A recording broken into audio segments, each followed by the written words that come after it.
Well, he went to prison for brutally executing dogs that didn't perform up to his standards in his fighting ring. Now Michael Vick is back in the huddle for the Philadelphia Eagles. President Obama calling the team's front office for a discussion about using alternative energy at their stadium, but in the process, praising the team owner, Jeff Lurie, for giving Vick a second chance. And there are very strong feelings about whether that was appropriate from both sides. Joining me now, Dr. R.L. White, president of the NAACP in Atlanta, where Vick used to play for the Falcons, and Bernadette Pauley, who is an animal rights activist. Panel, thank you so much for being here. We appreciate it.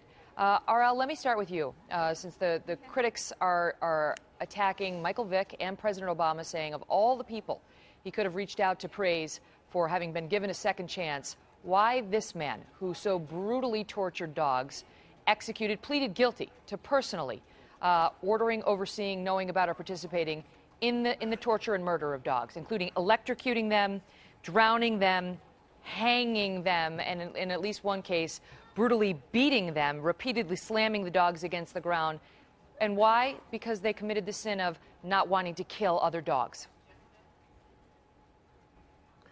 Well, I think if the if he's paid what the courts have said was due for his crimes, I think if his time is done, he needs a chance to rehabilitate his career. He's paid the price, and I think the president is eminently correct. And not only Michael Vick, but anyone else who paid their price should be free to redeem their lives. Bernadette, that's what all of the Michael Vick supporters have been emailing in, saying he did the time. That's it. It's time to move on, and there's nothing wrong with the president praising a team for allowing him to have a second chance. You can redeem yourself after you do something like this. I think he said that if he can help more dogs and he's harmed, then he's on the right track, and I agree with that. But he doesn't need to be commended for it. Right now, look around New York City. We just had a blizzard. We have the Doe Fund men cleaning up the streets. These are men who were in prison or drug addicted or, committed crimes or homeless. Nobody's giving them a high five. Nobody's saluting them. So why should a celebrity or a sports figure who did such horrible, horrible, inhumane things be commended?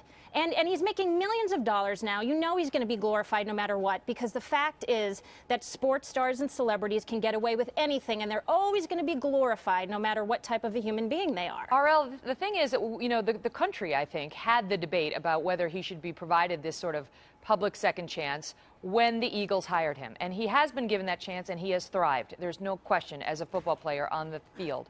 But the president has a very big microphone, and when he speaks, people pay attention. And so the criticism is to specifically praise giving Michael Vick this kind of a chance in some way excuses perhaps what Michael Vick did, or sends some sort of a message to people that it's not that bad. In other words, would the president do this if somebody had raped and tortured a human being? Of course he wouldn't. And are animals so much less worthy? No, I think the president was correct when he said it was condemned.